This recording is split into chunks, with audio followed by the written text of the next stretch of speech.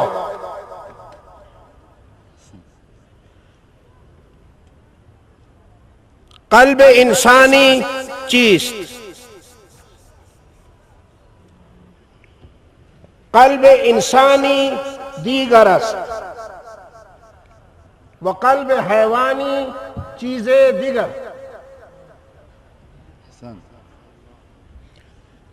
قلب حیوانی آن است کہ در سے ما خون را منتقل می کند و متحرک می کند، این قلب حیوانی است۔ در سینہ ہر حیوان موجود است، ولیکن قلب انسانی آن است کہ مجموعہ احساسات است، از جانب قلب آن مارا خیر میسر می شود اگر آن صالح است، و یا مارا شر میسر می شود اگر آن بیمار است۔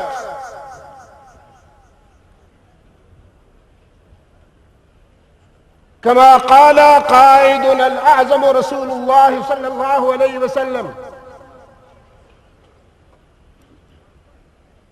إن في الجسد بضعة إذا صلحت صلح الجسد كله وإذا فسدت فسد الجسد كله۔ قلب انسانی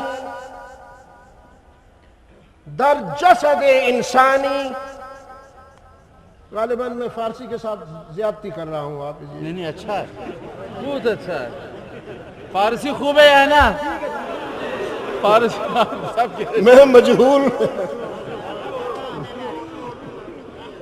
کہتا رہے ہیں کہ آپ ترجمہ نہ کریں، مجھ سے یہ کہہ رہے ہیں میں یہاں ہوں، بات یہ ہے، کوئی اصطلاح وغیرہ ہو تو بات یہ ہے کچھ میں ضعیف، دیکھو جی عبد ضعیف ہوں، کچھ میں کوشش کروں گا مجہول بولوں گا، یہ میں پہلے ہی بتا دیتا ہوں، اعتراف کر دیتا ہوں، کچھ آپ مہربانی فرمائیں کہ گوارا کر لیں۔ مقداری شما تحمل کنید، مقداری کوئی اصطلاح ہو تو در حقیقت قلب انسانی در جسد ما، قلب ما در جسد ما GHQ است، جنرل ہیڈ کوارٹر است، و این جسد ما را حکم می دهد و جسد ما حکم قلب ما اطاعت می کند۔ قلب مرکز فرماندہی ماست می فرماید۔ جزاکم اللہ۔ دیکھیے ایک جملہ، تو قرآن کریم قلب انسانی کے لیے نسخہ شفا بن کے آیا ہے۔ قرآن مجید برای قلب انسانی نسخه شفا از جانب الله و پند شیرین از جانب الله. بس نسخہ شفا بن کے آیا ہے. اجتہاد نہ کیجیے، بس نہیں، انصاف کیجیے.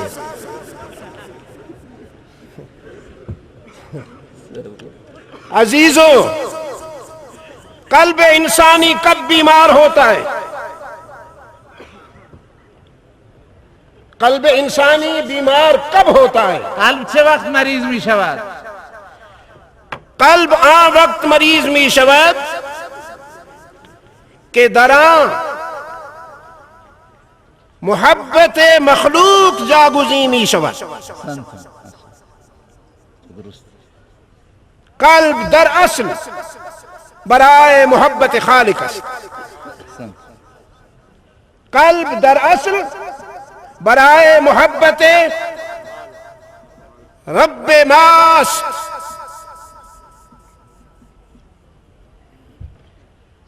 لیکن جب اس میں دنیا کی محبت آ جائے تو پھر یہ بیمار ہو جاتا ہے. حب الدنیا رأس كل خطيئة وهكذا حب الله تعالى رأس كل خير رأس كل حسنة. فهمیدید؟ بله بله فهمیدم. جزاکم اللہ خیر. لا تحب الدنیا، ضرورت دنیا چیز دیگر. من از ضرورت دنیا انکار نمی کنم. ضرورت دنیا چیز دیگر و این رواست. و از رب العالمین ما طلب می کنیم ربنا آتنا فی الدنیا حسنه وفي الآخرة حسنة. دنیا قبل، آخرت بعد.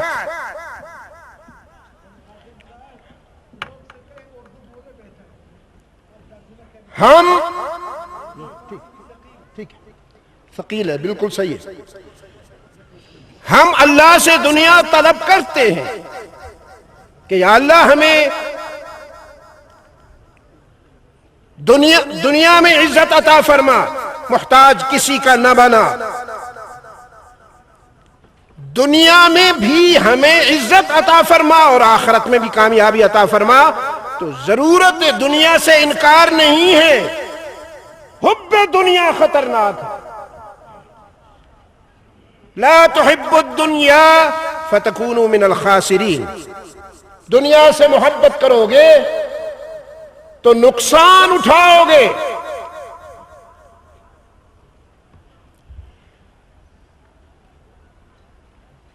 پھر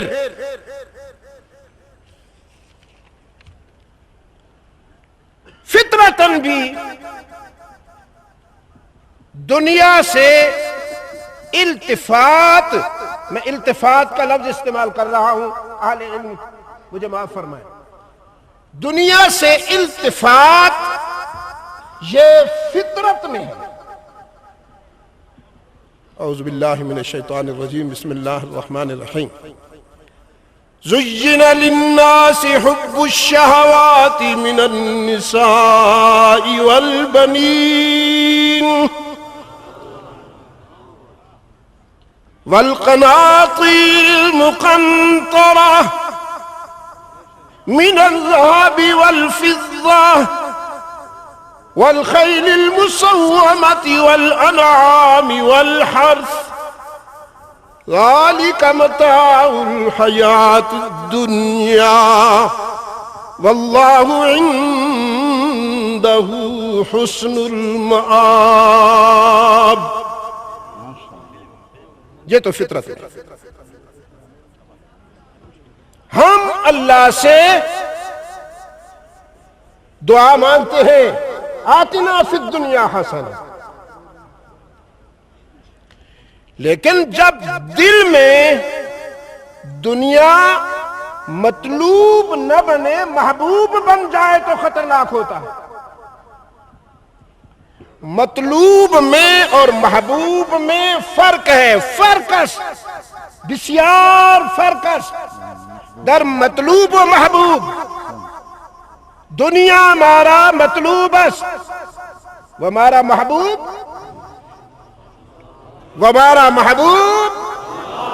فقط اللہ، فقط اللہ. اب جو میں آگے کہنے والا ہوں اس کا آپ ترجمہ فرمائیں گے. خانوادہ رسالت میں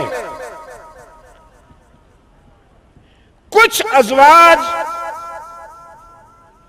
ایسی آئیں کہ جن کا تعلق شاہی گھرانوں سے تھا.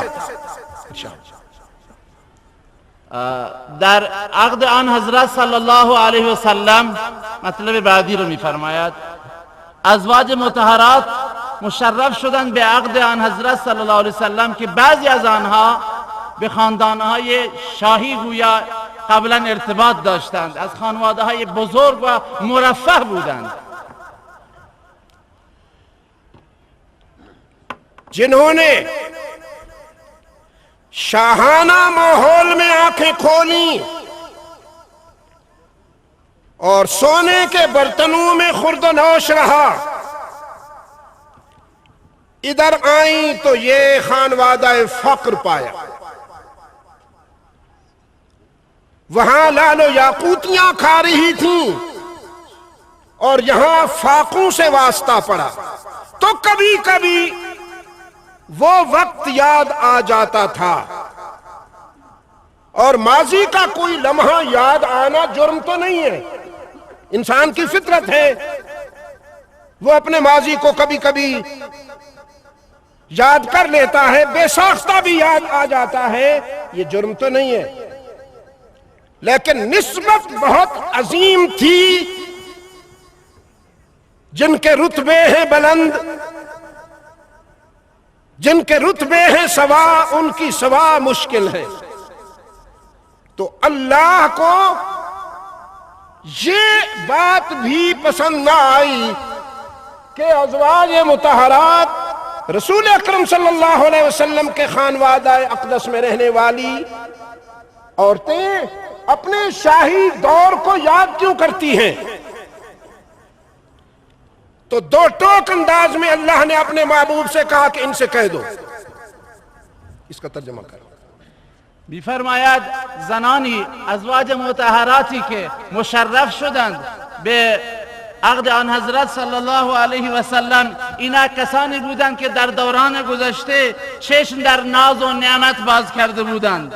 در ظرفهای طلایی اونها غذا می‌خوردند و آب می‌نوشیدند، اما اینجا نوبت به گرسنگی رسید. به هر حال بشر بودند، طبیعت انسانی بود که فطرت انسانی بود، لحظات شیرین گذشته را گاهی به یاد می آوردند و این جرم نیست، بدون اختیار گاهی می آید، اما نسبت خیلی عظیم بود. لذا تذکر داده می شود به اونها چرا شما در خانواده رسول الله، در خانه رسول الله صلی الله علیه و سلم لحظات گذشته را به خاطرتان می آورید. یا ایها النبی قل لازواجک ان کنتن تردن الحیاة الدنیا وزینتها قل لازواجک،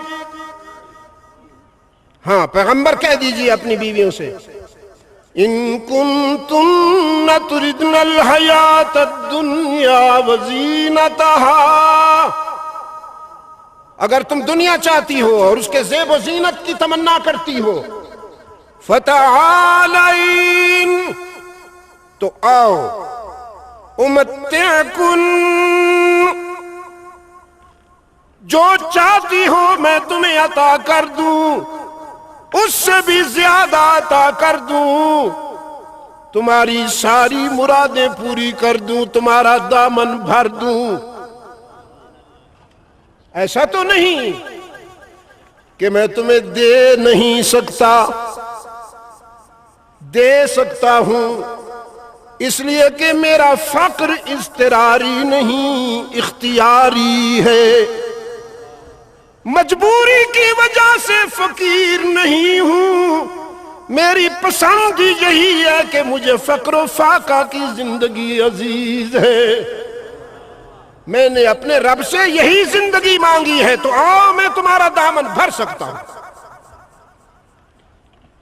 آیه را قرائت فرمودند با صدای دلنشین خودشون. ترجمه خلاصه آیه اینه که ای پیغمبر بگو به ازواج مطهراتت، بگو به زنان که اگر شما میخواهید زندگی دنیا را بگو بیایید، اشکال نداره، من قادر هستم، میتوانم دامن شما را پر کنم از ناز و نعمت، بدهم به شما آنچه که میخواهید، افزون بر آن بدهم، اما مسئله چیزی دیگر هست. تم دنیا چاہتی ہو تو دنیا دے سکتا ہوں، زر و سیم سے تمہارا دامن بھر سکتا ہوں، تمہاری مرادیں پوری کر سکتا ہوں، لیکن پھر تمہیں یہ آنگن چھوڑنا پڑے گا، یہ گھر چھوڑنا پڑے گا۔ وَأُسَرِّحْكُنَّ سَرَاحًا جَمِيلًا، بیایید من دامن شما را پر از نعمت بگردانم و شما را به آرزوهای دنیویتان برسانم، اما بفهمید و متوجه باشید آنگاه اینجا جای شما نخواهد بود در خاندان نبوت، آنگاه در کاشانه نبوت شما جایگاهی نخواهید داشت. اس لیے کہ یہ آنگن، یہ گھر، یہ چار دیواری دنیا کے چاہنے والوں کے لیے نہیں ہے، اللہ کے چاہنے والوں کے لیے ہے اور محمد کے وفاداروں کے لیے ہے۔ یہ خدیجۃ الکبریٰ کا آنگن ہے، مخدومۃ المسلمین سیدہ خدیجۃ الکبریٰ کا آنگن ہے، جو تمول و ثروت کے ماحول سے آئی اور رحمت عالم کے گھر میں آ کر ہفتوں کے فاقوں میں وقت گزارا۔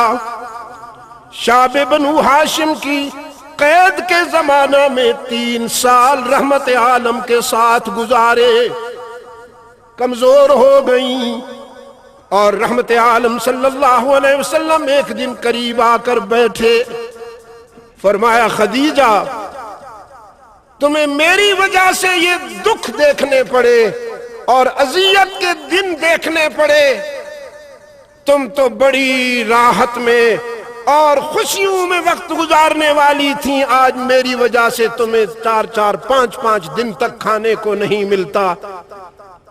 تو سیدہ خدیجۃ الکبریٰ اشکبار ہو گئیں، کہنے لگیں اللہ کے رسول نہیں، ہرگز نہیں، میں تو اکثر اس زمانے کو یاد کر کے رویا کرتی ہوں جو بظاہر تمول و ثروت اور خوشحالی میں گزرا، لیکن آپ کے قدموں سے دور گزرا۔ اے کاش مجھے کبھی وہ ثروت و تمول کا لمحہ میسر نہ آتا، میری پوری زندگی اسی فقر و فاقہ میں گزرتی، لیکن آپ کے قدموں میں گزرتی۔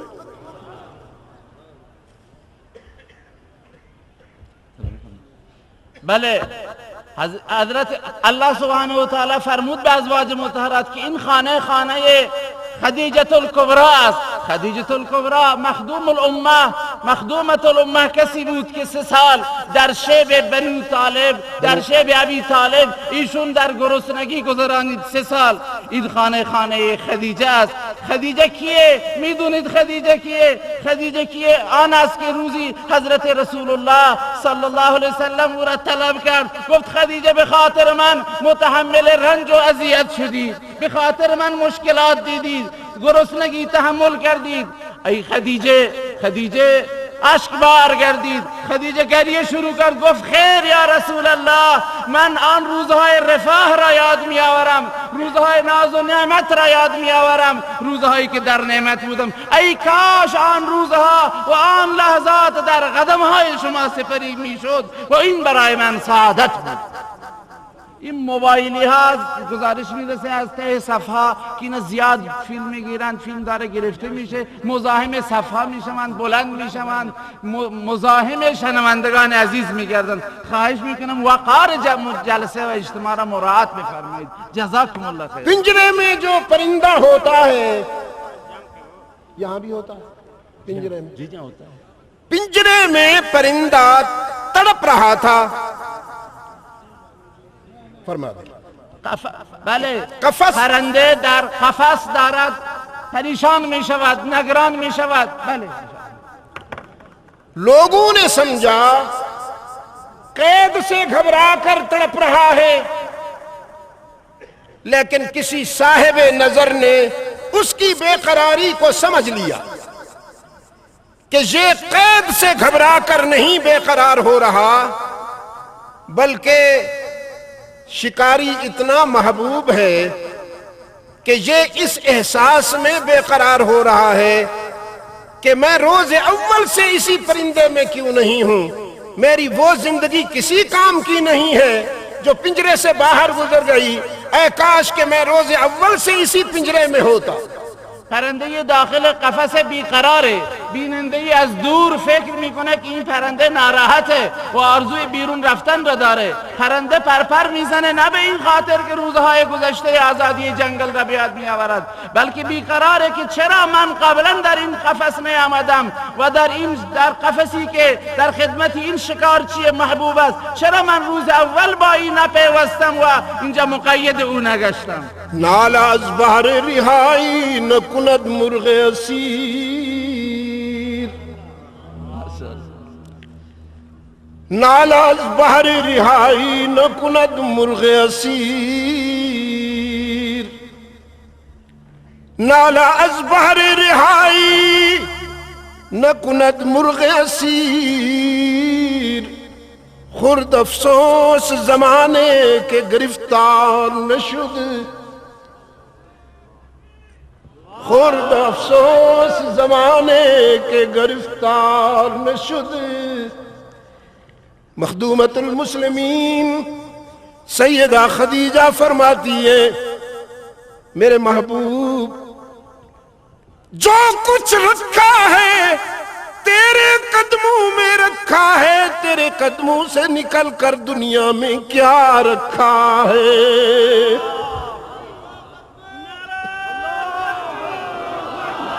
خدیجه میگه هر چه هست در قدمهای تو است، بیرون چه هست که من آرزو کنم. مجھے حکم دیا گیا، میرے عزیزوں نے مجھے پابند کیا، ایک ایسی بات کے لیے پابند کیا، مجھے اصرار فرمایا کہ میرے حافظے سے وہ بات نکل چکی تھی، اللہ گواہ ہے. لیکن اب ہم جہاں بیٹھے تھے آپ کو پتہ نہیں ہے، یہ راز کی باتیں بتا رہا ہوں. ہمارے حیدری صاحب جب بھی دیکھتے ہیں تو نگاہوں میں وہی کہتے ہیں،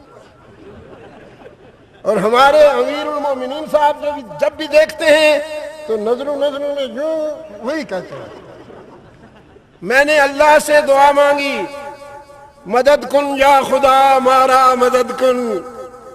اس نے کرم فرمایا، تحت الشعور سے میں نے وہ چیز نکال لی اور اب پیش کرتا ہوں. جو کچھ ہے تیرے قدموں میں ہے.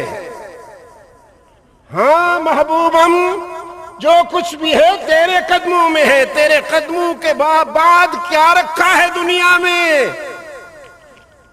ہزار صبح بہار از نگاہ ہمی چکدش. تجھے جو دیکھتی ہوں در مدح رسول اللہ. ہزار صبح بہار از نگاہ ہمی چکدش، جنوں ز سایہ زلف سیاہ می چکدش، جنوں ز زلف سیاہ می چکدش. نفس نفس گل و نسری ز عکس رخ ریزد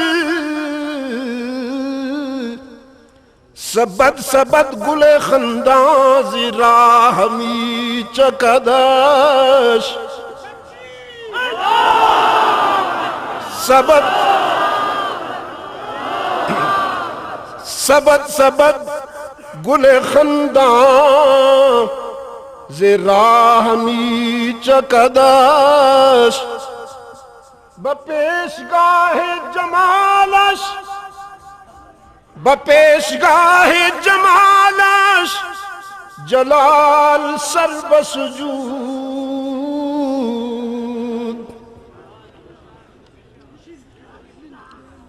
بپیشگاہ جمالش جلال سر بسجود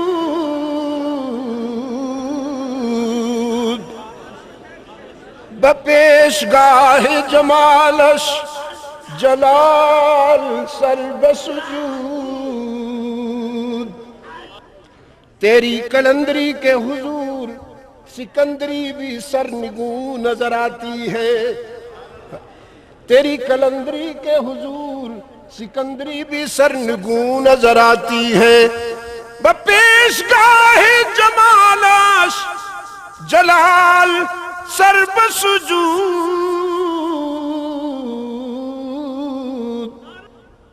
ہنستا ہے تو اس کا وقار مجروح ہوتا ہے سنجیدگی میں وقار اور ہنسنے سے وقار مجروح ہوتا ہے لیکن میرے محبوب کا تبسم دیکھیے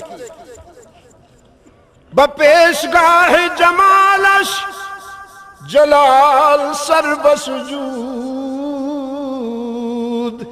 چه خنده و چه تبسم که جاه می چکدش چه خنده و چه تبسم که جاه می چکدش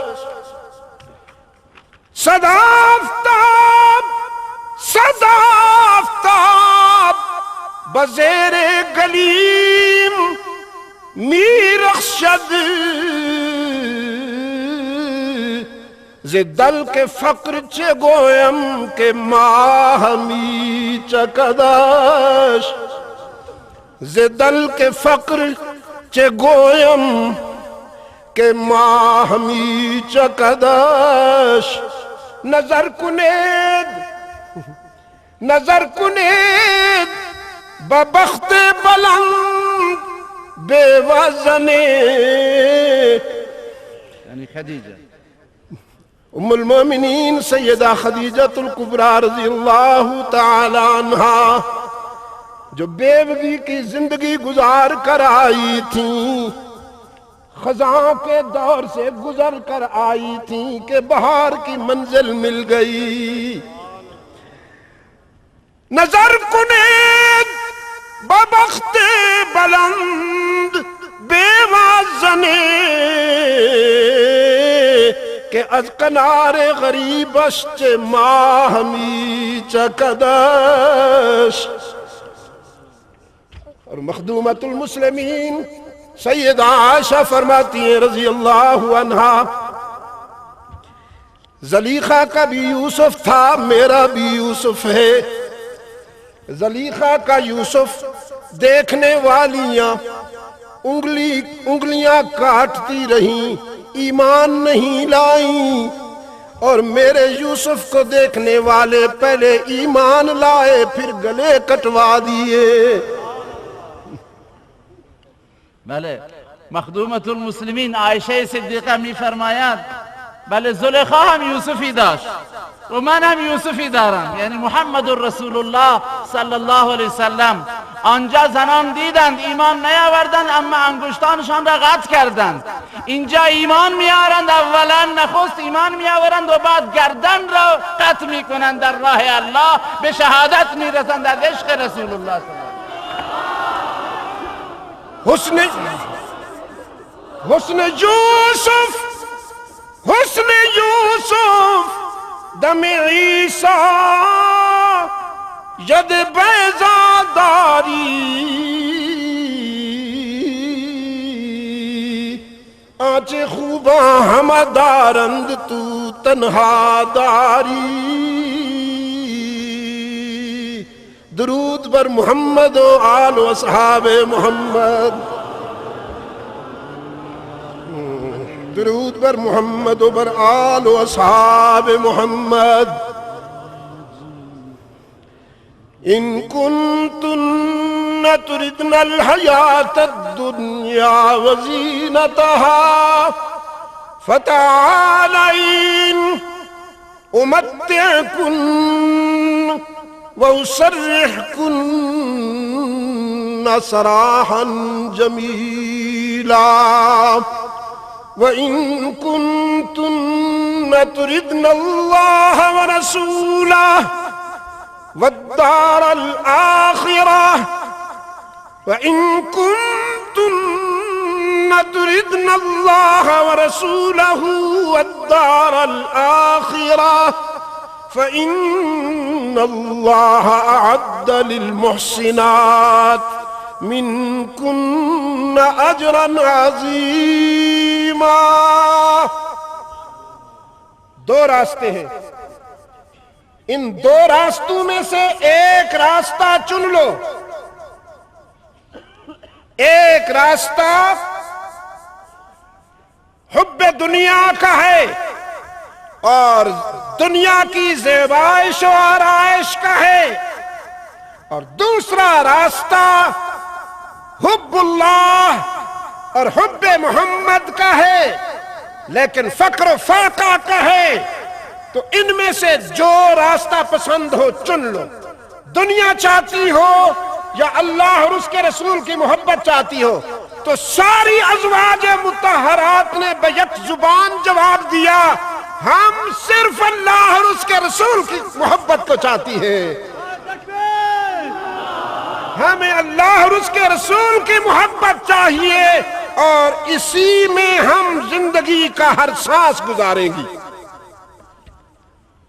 بله آیه ایشون با صدا و نغمه شیرینش تلاوت کردن. ترجمهش اینه که شما اگر دنیا را میخواهید که بیایید، اینجا جایتون نیست، و اگر سه چیز دیگر میخواهید اون چیه؟ الله و رسول الله و زندگی اخروی بهشت برین را میخواهید، خیلی خوب. الله سبحانه و تعالی در حق زنان نیکوکار آماده کرده ثوابهای بسیار بزرگ را. لذا راه دوتا هستند، انتخاب با شماست. یکی حب دنیای، دیگری حب الله، محبت الله، محبت رسول الله. میل شماست، چه انتخاب میکنید؟ همگی ازواج مطهرات، زنان پاک رسول الله، همسران مقدس، همگی یک زبان گفتند ما الله را میخواهیم، محبت الله را بر محبت دنیا ترجیح میدهیم. اب اس کے آگے جو بات کہنے والا ہوں وہ امانتاً ہے، اسے آپ نے میری بیٹیوں تک بھی پہنچانا ہے اور میری بہنوں تک پہنچانا ہے.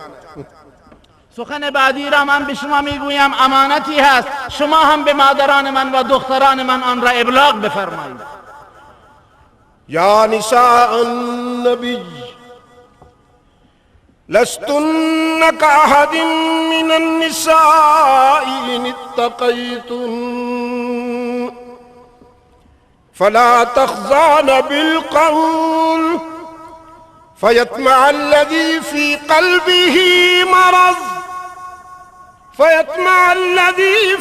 قلبه مرض وقلن قولا معروفا. اے پیغمبر کی بیویوں، یا نساء النبی، لستن کأحد من النساء، تم عام عورتوں کی طرح نہیں ہو. تم عام عورتوں کی طرح نہیں، تمہاری خاص پہچان ہے. وہکذا یا نساء المؤمنین لستن کأحد من النساء، تم بھی عام عورتوں کی طرح نہیں ہو. میں یورپ کے سفر میں تھا، وہاں مجھ سے یہ سوال کیا گیا پیرس میں، جب ادھر ایک خطے پر علماء حکمرانی کر رہے تھے، انہوں نے کہا ہم نے سنا ہے تم جبراً عورتوں کو پردہ کرواتے ہو۔ میں نے کراس کوسچن کیا کہ میں نے سنا ہے تم جبراً عورتوں سے ڈانس کرواتے ہو۔ انہوں نے کہا نہیں، ہم تو جبراً ڈانس نہیں کرواتے، وہ خود کرتی ہیں، ان کا اپنا ذوق ہے۔ تو میں نے کہا تم نے ایسا ماحول بنایا ہے کہ یہاں کی عورت کو ڈانس کرنا اچھا لگتا ہے۔ ہماری پہچان اور ہماری ثقافت یہ ہے کہ ہم نے ایسا ماحول بنایا ہے کہ ہماری بیٹیوں اور بہنوں کو پردہ کرنا اچھا لگتا ہے۔ تو نہ تم جبر کرتے ہو نہ ہم جبر کرتے ہیں، تمہیں شرم حیا نہیں آتی تو ہمیں خیر میں کیوں طعنہ دیتے ہو؟ می‌فرماید که سفری داشتم به اروپا، علیه سخن به زنان مسلمانه. آیا این بود که ای زنان پیغمبر شما مانند سایر زنان نیستید؟ من هم به زنان مسلمان میگم ای زنان مسلمان، ای دختران مسلمان، روی سخن به زنان و خواهران و مادران است، شما هم مانند سایر زنان دنیا نیستید. مواظب حرکاتتون باشید، مبادا آنانی که دلهایشون بیماره دوچار طمع بشن در شما، لذا سخن خوب بگویید، معجب باشید. میفرماید سفری داشتم به اروپا، به پاریس، آنجا با این ایراد برخورد کردم، عده‌ای گفتن شما مسلمانان زنان را به جبر وادار میکنید به حجاب، به چار دیواری و حجاب. گفتم نخیر، من هم جواب برعکس دادم، جواباً گفتم خیلی خوب، ما هم شنیدیم شما زنان را وادار میکنید به رقص، جبر میکنید که حتما باید برقصند. گفتن نه، زنان خودشون به میل خودشون میرقصند. گفتم خیلی خوب، شما محیطی درست کردید که زنان به میل خودشون برقصند و احساس شرم هم نمی کنند. ما محیطی درست کردیم که زنان در حجاب باشند و زنان شرمشون میاد که بی حجاب باشند. عجیبه شما در بدی شرم ندارید، ما در نیکی احساس شرم بکنیم. بی جواب شدند اونها. یہ انگوٹھی میں جو ہے یہ بھی پتھر ہے، سنگس کہ در انگشت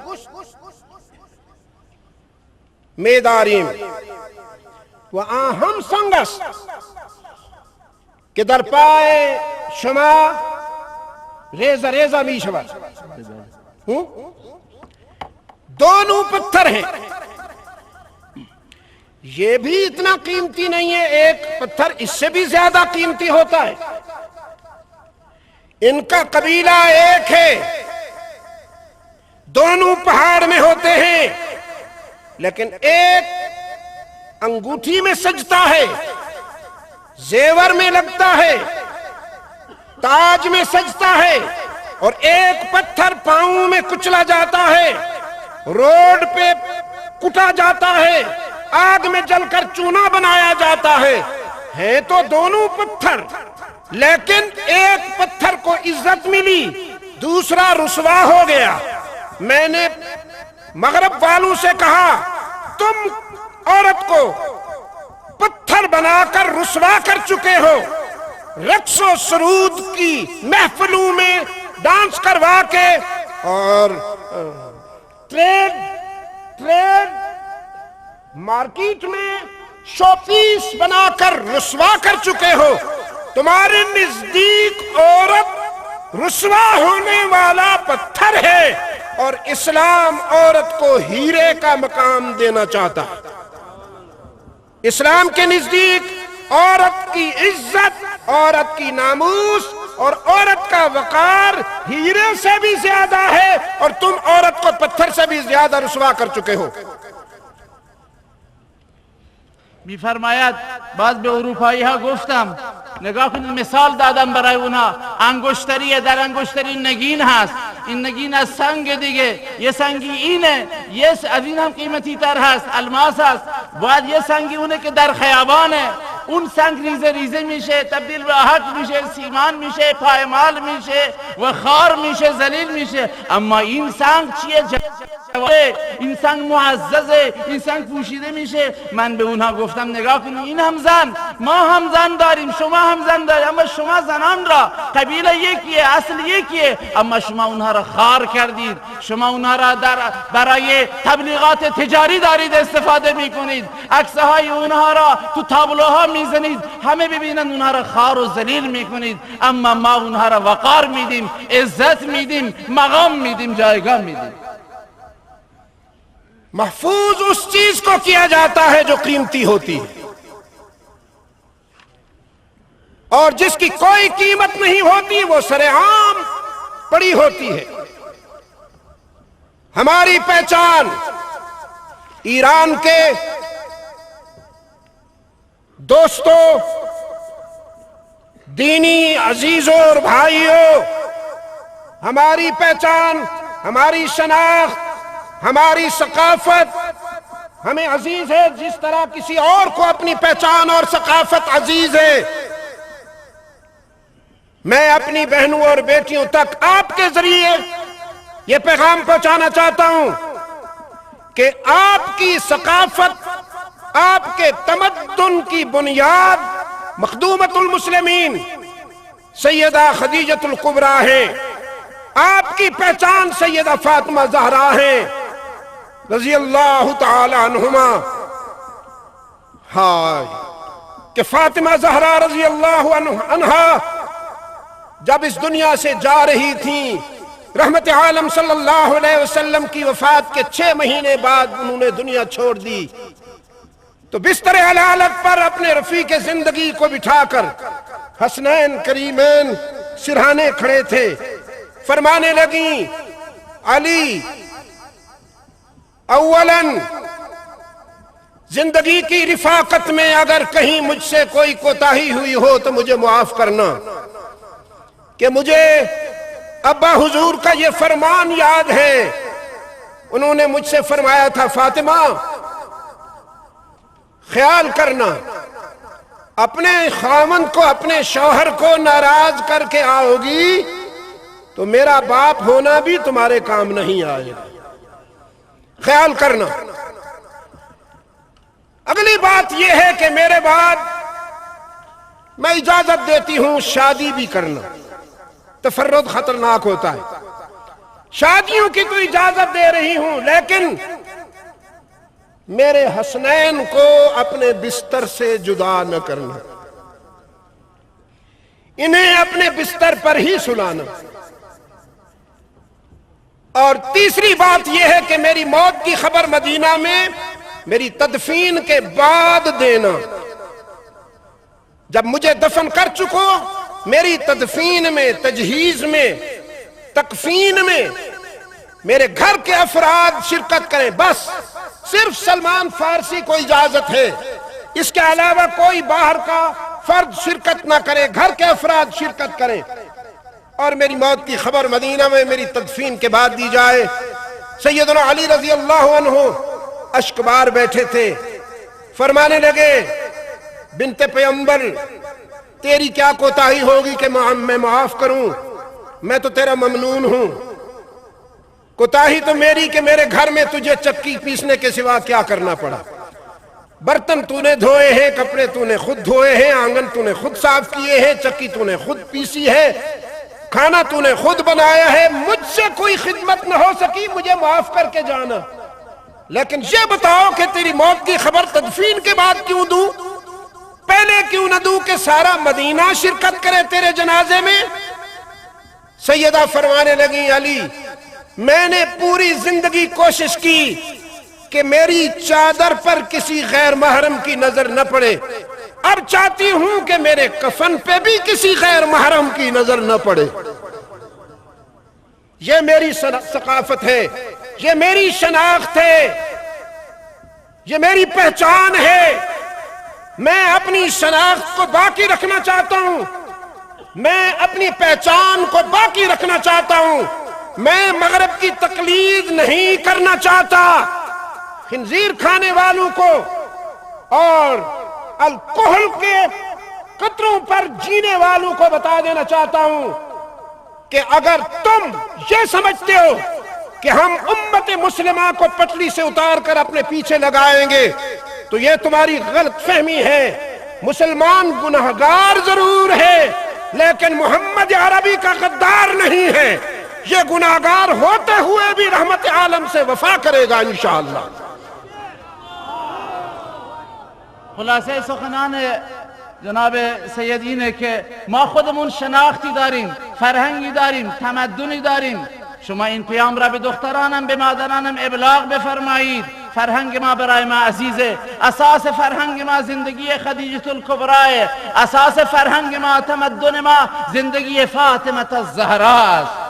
بله یادم آمد آن قصه و آن داستان که حضرت فاطمه الزهرا بعد از 6 ماه وقتی که دنیا را میخواهد ترک بکند، شوهرش حضرت علی کرم الله وجهه را صدا میزند، حسن و حسین در کنار ایستادند، حضرت فاطمه معذرت میخواهد، علی شوهرم بوده ای و فرمان پدرم یادم هست، به من گفته که اگر شوهرت را ناراض کردی پس بدان که پدر بودن من برای شما سودی نخواهد داشت. ولی علی من به شما اجازه میدم بعد از مرگ من شما ازدواج بکنید، اما حسن را و حسین را از انتخاب من جدا نکنید.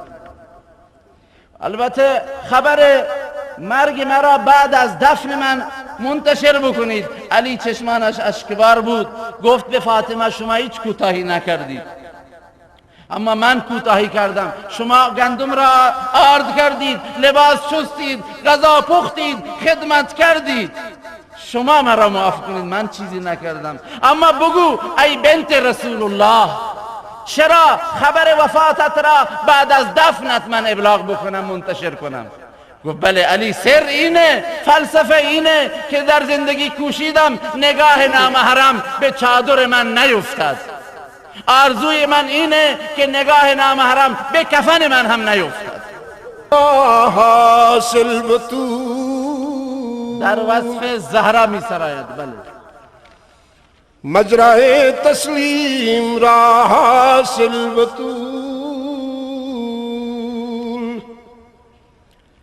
مجرائے تسلیم را حاصل بطول، ایک بے کس اور بھوکے انسان کی بے بسی کا سن کر جس کے دل پہ چوٹ لگی اور اپنی چادر ایک یہودی کی دکان پر بیچنے کو بھیج دی۔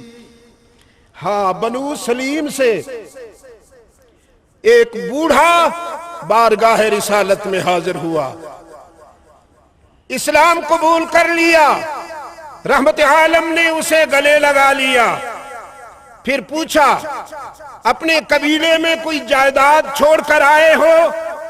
کہنے لگا نہیں اللہ کے رسول، بے سر و سامان آدمی ہوں، میری جائیداد میرا دل تھا جو آج آپ کے قدموں پہ نثار کر دیا۔ میرا حال تو یہ ہے کہ پیدل سفر کیا، میرے پاس کوئی گھوڑا یا خچر نہیں ہے، اور سر پہ امامہ بھی نہیں ہے، سر برہنہ پھرتا ہوں۔ حضرت غالباً حضرت سعد نے اٹھ کر اعلان کیا میں اس کو گھوڑا ہدیہ کرتا ہوں، اور سیدنا علی رضی اللہ عنہ نے اپنا امامہ اتار کر اس کے سر پہ رکھ دیا۔ پھر تھوڑی دیر چپ رہ کے کہتا ہے میں نے 3 دن سے کھانا بھی نہیں کھایا۔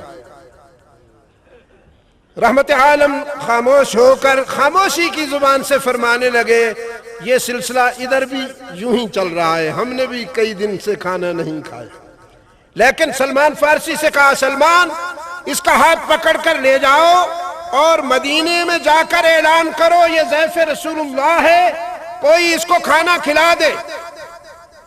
سلمان نے اس بوڑھے کا ہاتھ پکڑ لیا اور اعلان کرتا جا رہا ہے ھذا ضیف رسول اللہ، ھذا ضیف رسول اللہ، یہ میزبان رسول، یہ مہمان رسول ہے، کوئی اسے کھانا کھلا دے۔ کہ سیدہ فاطمہ زہرا کے گھر کے سامنے آ گیا، اور وہاں سلمان کچھ دیر رک گیا کہ اگر اس گھر سے کچھ نہ ملا تو کہاں سے ملے گا۔ 2 مرتبہ یہ صدا بلند کی، مہمان ہے اللہ کے رسول کا، اسے کون کھانا کھلائے گا؟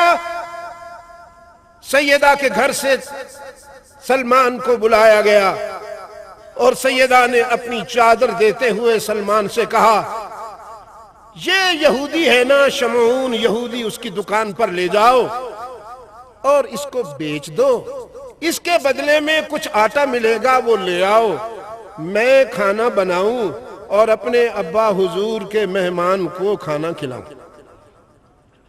سلمان وہ چادر لے کر یہودی کی دکان پہ پہنچا اور اس سے کہا، یہ کپڑا لے لو، اس کے بدلے میں آٹا دے دو۔ پتہ نہیں اس چادر کی خاموشی میں کتنی فصاحت تھی، اس کپڑے کے سکوت میں کتنی بلاغت تھی۔ یہودی پوچھتا ہے، یہ چادر کس کی ہے؟ سلمان نے کہا، تمہیں کیا، تم بھی سوداگر ہو، میں بھی سوداگر ہوں، کپڑا دے رہا ہوں، آٹا لینا چاہتا ہوں، تم آٹا دے دو، کپڑا لے لو، پوچھتے کیوں ہو؟ شمعون نے کہا، پہلے بتاؤ گے تو پھر سودا کروں گا۔ مجبوری تھی، سلمان نے ساری کہانی سنا دی۔ یہ بوڑھا مسافر ہے، بنو سلیم کے قبیلے سے آیا ہے، اللہ کے رسول صلی اللہ علیہ وسلم کی خدمت میں آ کر اس نے اپنی بے بسی اور بے کسی کا حال سنایا ہے، کئی دن سے فاقہ میں ہے۔ اللہ کے رسول نے مجھے کہا، جاؤ کسی کو کہو کھانا کھلا دے۔ میں بنت رسول کے دروازے پہ آیا، وہاں سیدہ فاطمہ نے اپنی چادر دے دی، اس کو بیچ کر آؤ، میں اس کو کھانا کھلاؤں۔ تو اب شمعون کی چیخ نکل گئی اور کہتا ہے، سچ کہا جس نے بھی کہا، اور میں نے بھی توریت میں جو کچھ پڑھا، موسیٰ کے رب کی قسم، اللہ کے آخری رسول کی یہی علامات ہیں کہ وہ خود بھی سخی ہوگا، اس کی اولاد بھی سخی ہوگی، اس کے دروازے سے کوئی محروم نہیں جائے گا۔ میں فاطمہ کے ابا پر ایمان لاتا ہوں اور محمد عربی کی غلامی اختیار کرتا ہوں۔ یہ چادر لے جاؤ اور سیدہ سے عرض کرو، اس کی قیمت شمعون کیا ادا کرے گا؟ تیری چادر کی قیمت تو پوری کائنات بھی ادا نہیں کر سکتی۔ سیدہ سے کہو، آج کے بعد میری دکان، میری اولاد، میری جان، وہ سب تیرے ابا کے دین کے لیے وقف ہو گئی۔ خلاصه داستانی را خیلی شیرین بیان می فرماید از لابلای تاریخ می فرماید مردی از بنو سلیم می آید در حالی که هیچی ندارد، پیاده می آید، دارایی ندارد. رسول الله می پرسد چه داری؟ ثروت و دارایی؟ می گوید یا رسول الله فقط دلی دارم، آن را برای شما صدقه کردم و دل به تو دادم یا رسول الله. حضرت رسول الله صلی الله علیه وسلم نگاه به اصحاب می کند. حضرت سعد می گوید یا رسول الله اسب من مال اوست.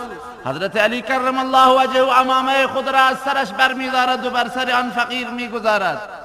میگوید یا رسول الله، اون شخص میگوید یا رسول الله من 3 روز غذا نخوردم. رسول الله میفرماید اینجا هم همین جوری هستش، یعنی همه ما 3 روز نخورده ایم. آنگاه میفرماید به سلمان فارسی که این مهمان رسول الله، برو ببر این را و بگو که این مهمان رسول الله است. سلمان او را همراه خود میکند و میگوید هذا ضیف رسول الله صلی الله علیه وسلم، تا اینکه کسی جواب نمیداد، تا اینکه جلوی درب خانه حضرت زهرا میرسند. اینجا سلمان توقع میکند که شاید اینجا چیزی برسد. بالاخره وقتی که صدا میدهد حضرت سیده زهرا چادر خود را میفرستد به سلمان، میگوید این را بگیر و این را برو و این را بفروش در خانه، در فروشگاه یهودی که اسمش شمعونه. اونجا از اونجا آرد بیار تا نان بپزم و مهمان رسول الله را پذیرایی کنم. وقتی سلمان چادر را میبرد آنجا، چشم یهودی شمعون به چادر میافتد. میگوید راست بگو چادر مال کیه؟ میگه به تو چه مربوط؟ من فروشنده و تو هم مشتری تو عرض بده، میگه نه خیر امکان نداره، راز روایت بگویی.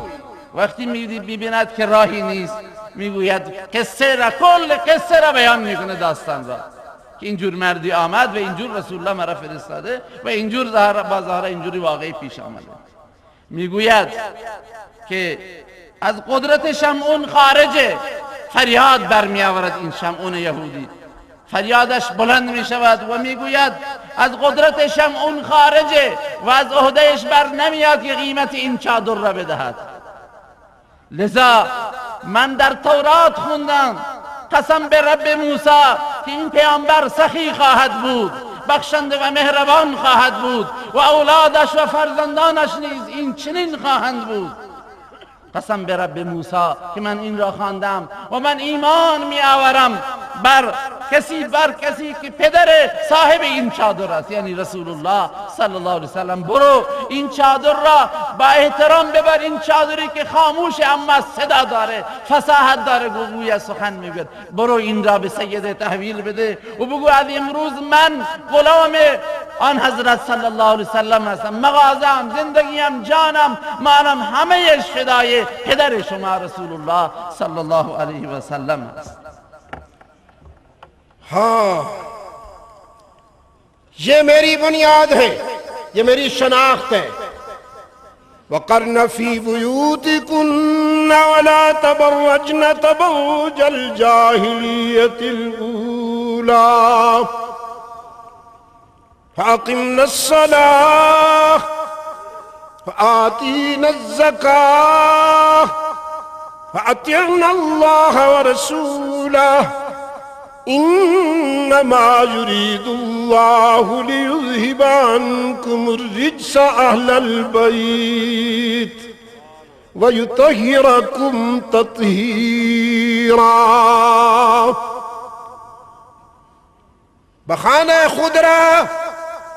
بخانہ خضرا سکون و اطمینان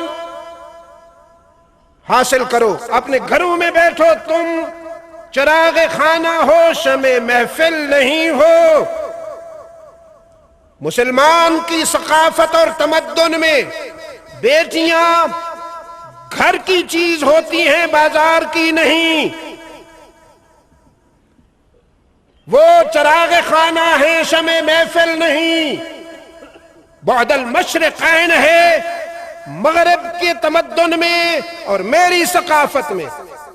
میرا دین اور قرآن و سنت مجھے حکم دیتا ہے کہ اپنی بیٹیوں کو اور بہنوں کو گھر کی چار دیواری میں محفوظ رکھو. اللہ اور اس کے رسول کی اطاعت کریں. اللہ اور اس کے رسول کی یاد سے اپنے گھر کی چار دیواری کو آباد رکھیں. حق تعالی چاہتے ہیں لِيُذْهِبَ عَنْكُمُ الرِّجْسَ أَهْلَ الْبَيْتِ انما یرید اللہ لیذہب عنکم الرجس اہل البیت. یہ رجس کیا تھا؟ یہ رجس وہ تھا کہ جو کبھی کبھی ماضی یاد آ جاتا تھا، شاہی ماحول میں جو لمحات گزرے تھے وہ جو یاد آ جاتا تھا. حق تعالی نے فرمایا ہم تمہارے دل کی گہرائیوں سے دنیا کی محبت کی چھوٹی سی بھی ادا ختم کرنا چاہتے ہیں اور تمہیں پاک کر دینا چاہتے ہیں. تو محبت اللہ کی، ضرورت دنیا کی، لیکن جب دل میں اللہ کے بجائے دنیا کی محبت آ جائے تو پھر انسان بیمار ہو جاتا ہے. آج کی انسانیت حب دنیا میں مبتلا ہو کر پھر اسی ضلال مبین پہ کھڑی ہے جس سے قرآن نے اس کو نجات دلائی تھی. پھر قرآن بلا رہا ہے تمہیں. میں پورے مغرب سے یہ کہتا ہوں دنیا کا کوئی اور نظریہ تمہیں نجات نہیں دے گا. تمہارا اضطراب بڑھتا رہے گا، تمہاری ٹینشن بڑھتی رہے گی، فساد میں اضافہ ہوتا جائے گا. قرآن کے پاس آؤ گے، محمد عربی کے دامن میں ہی تمہیں امن ملے گا صلی اللہ علیہ وسلم. بله آیه خوندند که خطاب به زنان مسلمان الله سبحانه و تعالی می فرماید، به ازواج مطهرات می فرماید که الگوی زنان مسلمان هستند. ای ازواج مطهرات، ای زنان پیغمبر، در خانه هایتون بمانید، در چار دیواری بمانید، نماز را به پا بدارید، زکات بدهید. چرا؟ برای اینکه الله میخواهد قلب شما را پاک کند. الله میخواهد شما را از رجس پاک کند، از پلیدی، از ناپاکی پاک بگرداند و شما را مطهر بگرداند. ازواج مطهرات شدند. آن رجس چی بود؟ آن رجس و آن ناپاکی چی بود؟ آن منظور اینه که قلب شما را از ناپاکی محبت دنیا پاک بگردانم. محبت دنیایی که مقداری از گذشته چیزی مانده، میخواهم دلهای شما را پاک بکنم. بله، ازواج رسول الله صلی الله علیه وسلم چراغ خانه اند، نه شمع محفل. زنان امروز هم باید به تأسی و تبعیت و پیروی از ازواج مطهرات که الگویشان هستند و اساس فرهنگ ما هستند، باید امروز چراغ خانه باشند، نه شمع محفل که هر کجا آراسته بکنند محافل را و مجالس را. بله، عزیزان میفرماید، عزیزان گرامی، محبت الله در دل بیاید، نه محبت دنیا. امروز بشریت دوباره مبتلای محبت دنیا شده، دل به دنیا داده. من به غربی ها عرض کردم، گفتم و به غربی ها اعلام میکنیم ما که ای غربی ها، دوباره بیایید به سوی دعوت قرآن، بیایید به سوی زندگی رسول الله صلی الله علیه و سلم، ورنه روز به روز فساد اضافه می شود، فشار زندگی اضافه می گردد، استرس و اضطرابتان افزون می شود و پریشان می شوید. بیایید اگر امنیت می خواهید، بیایید اگر آرامش می خواهید، خود را در قدم رسول الله صلی الله علیه و سلم بیاندازید. تو نمیدانی که آیین تو چیست، تو نمیدانی که آیین تو چیست، زیر گردون سر تمکین تو چیست، اقبال زیر گردوں سر تمکین تو چیست، کتاب زندہ قرآن حکیم، حکمت اولا یزال است قدیم،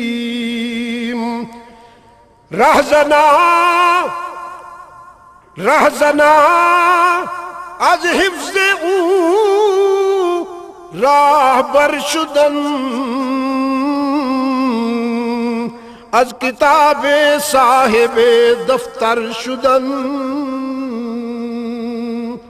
کل بھی قرآن نے انسان کی بگڑی بنائی، آج بھی قرآن انسان کی بگڑی بنا سکتا ہے. بس کہ یہی شفاء لما فی صدور ہے.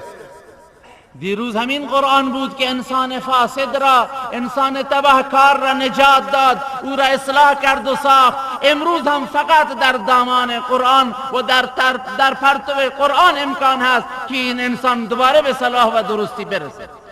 امریکہ پاگل ہو گیا ہے، امریکا دیوانه شده است. دیوانہ بھی نرم ہے، دیوانہ بھی نرم ہے، دیوانه نرمی است. دیوانہ بسیار نرم ہے، از این بدتره. بله، دیوانہ بسیار، دیوانہ لفظ بسیار نرم است. امریکہ بسیار پاگل است، خیلی دیوانه. از بسیار پاگل است. خیلی کہاں پاگل ہے. ہمارے مولانا سنایا کرتے ہیں، شاید کل ان کی بڑی بصیرت افروز باتیں ہوں گی، آپ سنیں گے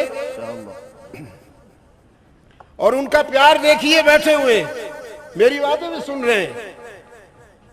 لائے جو ہیں تو سننا تو چاہیں گے.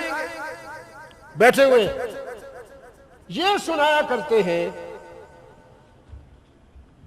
اجازت ہے میں سنا دوں یا کل آپ خود سنائیں گے؟ پھر دیکھو نا جی، پہلے بوسنیا کو تباہ کیا، اس بھیڑیے نے پہلے بوزنیا کے انسان کو کھایا، پھر ادھر کابل کے انسان کو کھایا، پھر اب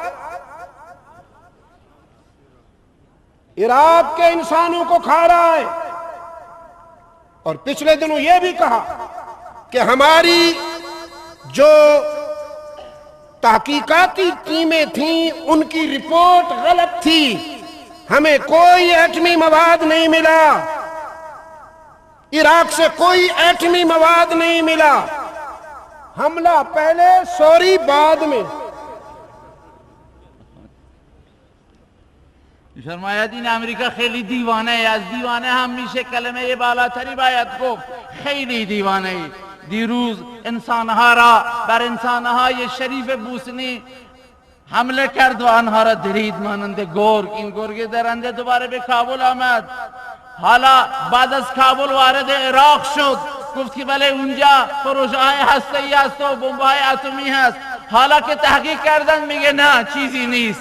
اول درید و حالا داره تاسف میخوره، حالا میخواه معذرت بخواهد. ایسے ہی ایک دیوانہ نے مٹی کا لوٹا لے کر استنجا کے لیے گیا،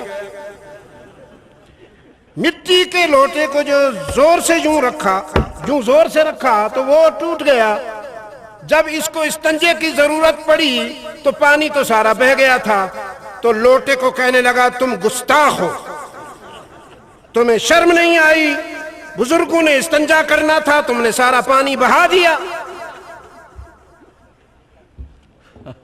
قصه لطیفه عالم میفرماید. به هر حال شما را به وجد آورده. میفرماید شخصی دیوانه بود، آفتابی با خودش برد، اما آفتاب سوراخ بود، میخواست وضوعی بگیره بالاخره خودش بشویه تمیز کنه، اما آفتاب تمام آبها را ریخت. به آفتاب میگه عجب چرا آبها را ریختی؟ نمیدونی که شخصیتی هست که میخواهد وضو بگیره؟ دوسرے دن اس کو بھر کے لایا اور اسے کہنے لگا آج خیال کرنا، ہم نے بعد میں استنجا کرنا ہے، کہیں پانی ضائع نہ کر دینا۔ لیکن جب استنجے کا وقت آیا تو وہ تو ٹوٹا ہوا تو تھا، پھر پانی گر گیا۔ روز بعد پر کرد آفتاب را دوباره آورد، گفت که امروز هم ما میخوایم خودمون بشویم وضو بگیریم، لیکن پانی گر گیا۔ پھر تیسرے دن جب بھر کے لایا تو کہتا ہے آج پانی نہ گرانا، لیکن غور سے دیکھا تو پانی جا رہا تھا۔ کہنے لگا تمہیں عادت ہو گئی ہے، تم باز نہیں آؤ گے، ہم استنجا پہلے کر لیتے ہیں، پیشاب بعد میں کریں گے۔ یہ خودتون فهمیدید. نہیں کچھ سب نے نہیں فہمی دی۔ یہ دیوانه با اول چیکار اول آب مصرف میکنه بعد وضوش میشکنه، میگه چون بعدا آب نخواهد بود دیگه. دیوانگان کارهایشون اینجوره وارونه، چپه کلن برعکسه، چون عقلشون خرابه. ایک بادشاہ نے اپنی سلطنت میں آرڈر دیا کہ جس گیدڑ کے کان بالشت سے زیادہ ہوں وہ کاٹ دیے جائیں۔ بله اسی طرح کے پاگل بادشاہ نے اسی طرح کے پادشاهی گفت هر شغالی که گوشه هایش خیلی بزرگتر و پهنتر از بالشت باشه اینا گوششون قطع کنید. اونم یه دیوانه ای بود.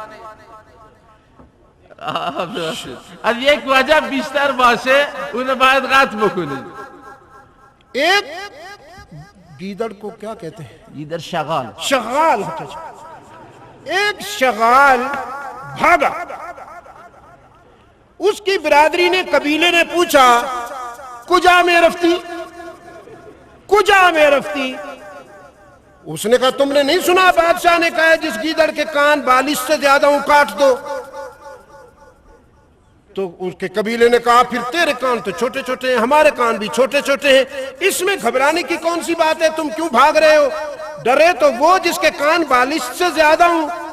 وہ شغال کہنے لگا یہ بڑا پاگل ہے، یہ بش بڑا پاگل ہے، کم بخت، کاٹتا پہلے ہے ناپتا بعد میں ہے۔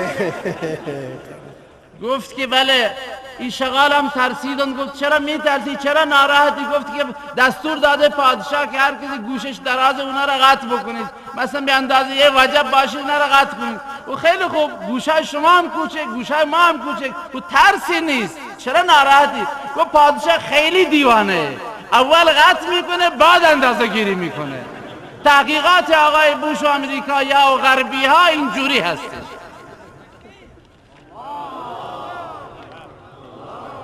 میں ایران کے مسلمانوں کو ان کی ایمانی استقامت پر پاکستان کے مسلمانوں کی طرف سے مبارکباد دیتا ہوں کہ وہ عصر حاضر کے فرعون کے سامنے آنکھیں ملا کر اپنے تشخص کی حفاظت کر رہے ہیں۔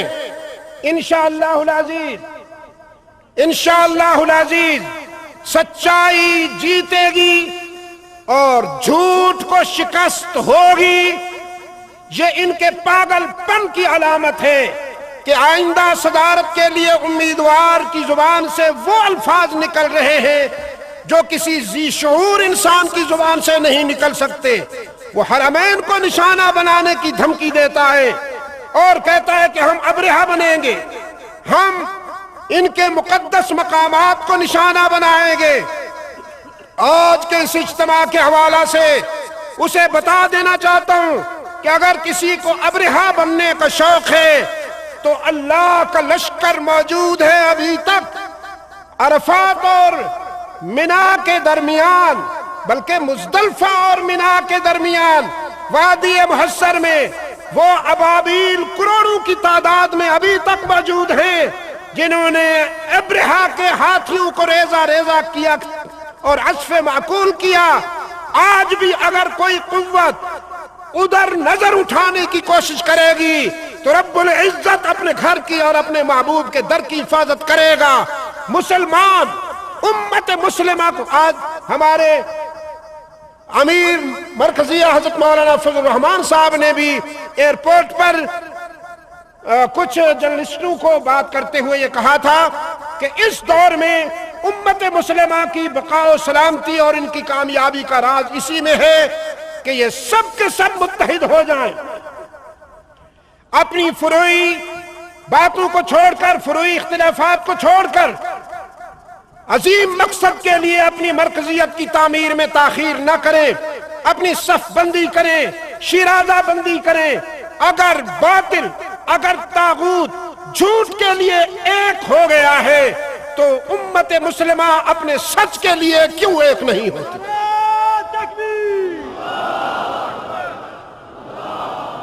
من مسلمانان ایران را تبریک میگویم بر این استقامتی که در مقابل امریکا دارند و مسلمانان پاکستان را هم تبریک میگویم که اینها جلوی امریکا و ابرقدرت‌ها خم نشدند، له نشدند. انشاءالله راستی پیروز است و انشاءالله دروغ شکست خواهد خورد. اینها دارند دچار بیادبی میشوند و حرفی گنده‌تر از دهنشون بر زبان می آورند و میگویند که بر حرمین ما آهنگ حمله داریم. فراموش کردند که چگونه خداوند متعال، خداوند بزرگ لشکر ابرهه را، فیلهای ابرهه را در میان مزدلفه و محصر ریزه ریزه و تکه تکه کرد. اگر امروز کسی آهنگ حمله بر حرمین بکند و چنین جرأتی به خود راه بدهد، خداوند متعال او را تکه تکه خواهد کرد. اما عزیزان گرامی، امروز باطل بر دروغ، بر ناراستی اتحاد و اتفاق کرده است، ید واحده شده است. بوشم میخواد با این حرفهایش در انتخابات موفق بشود، هرگز نخواهد شد. لذا ما مسلمانان باید اختلافات فروعی را فراموش بکنیم، ید واحده بشویم. اگر باطل میتواند بر دروغ متحد شود، چرا ما بر راستی و بر حق متحد نشویم؟ آج مسلمانوں کو بنی نوع انسان کی قیادت کرنی ہے۔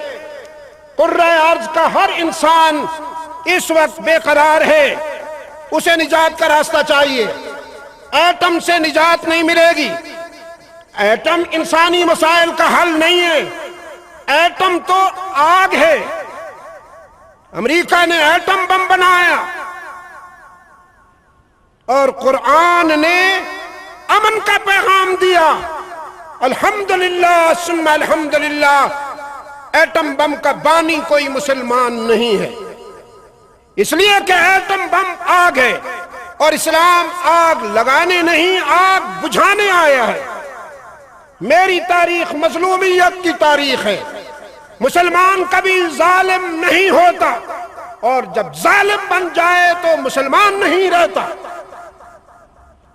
آج اگر نجف اشرف میں، کربلا میں، بغداد میں میرے بھائی کٹ رہے ہیں یا ان کا خون بہ رہا ہے تو مجھے کوئی تانا نہ دے، اس لیے کہ میرا ماضی، میری تاریخ یہی ہے۔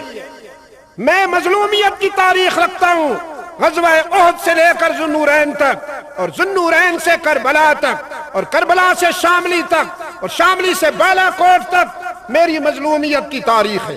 غم کی جاگیر وراثت میں ملی ہے مجھ کو، غم کی جاگیر وراثت میں ملی ہے مجھ کو، اپنی جاگیر میں رہتا ہوں نوابوں کی طرح۔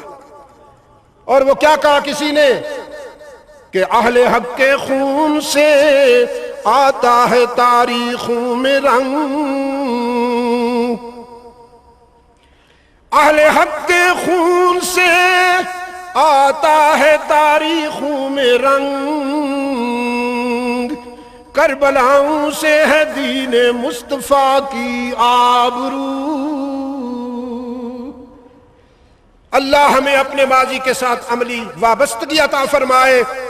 آپ تمام دوستوں کے لیے دعا کرتا ہوں، ایک بیمار اور ضعیف آدمی کی باتیں جس توجہ سے آپ نے سنی، اللہ آپ کو عزت عطا فرمائے۔ میرے جو عزیز ہماری اس ملاقات کا ذریعہ بنے ہیں، بالخصوص حضرت مولانا فضل الرحمان صاحب، مولانا عبدالغفور حیدری صاحب، غالباً حضرت مولانا عبدالحمید صاحب نے یہ حکم فرمایا ہوگا، ان سب کو اللہ اجر عظیم عطا فرمائے، اور میرے یہ چند کلمات رب العزت قبول فرمائے، اگر کوئی کوتاہی ہوئی تو اس کو معاف فرمائے۔ اس گلشن علم و حکمت کے لیے کامیابی اور استحکام کی دعا کرتا ہوں۔ اللہ اس کو قرآن و سنت کے فروغ میں اور نسل انسانی کی نظریاتی تعمیر میں ہماری امیدوں اور توقعات سے زیادہ کامیابی عطا فرمائے۔ وآخر دعوانا الحمدللہ رب العالمین۔ خلاصۃ الخلاصہ اینه که بشریت امروز نگران ہے، سردرگم ہے، سرگردان ہے، اما حال در اتم نیست، در این چیزها نیست۔ الحمدلله اونایی که این چیزها را ساختن غیر مسلم به قصد تخریب جهان این کارها را میکنند، برای که جهان را آتش به آتش بکشند، به خون و آتش بکشند. ما مسلمان ها برای این آمدیم که پیام امن بدیم، ما میخواهیم آتش را خاموش بکنیم. عزیزان گرامی، امروز در بغداد، در کربلا، در نجف، در این جایگاه امروز مسلمانان قتل عام میشوند و خون مسلمان دارد میریزد. مظلومی میراث ماست، تاریخ ماست. مظلومی از احد گرفته تا واقعه حضرت و شهادت حضرت عثمان ذوالنورین، از آنجا گرفته تا معرکه های دیگر، تا معرکه های هند و شاملی که اشاره میکنه به یک واقعی که در هندوستان اتفاق افتاده در همین ماضی قریب و نزدیک. رضا میفهمم میراث ماست، مظلومی تاریخ ماست. و آخر با یک شعر اردو خیلی جالب پایان دادن صحبت های شیرین خود را. میفرماید از خون اهل حق تاریخ رنگین میشود و زیبا میگردد.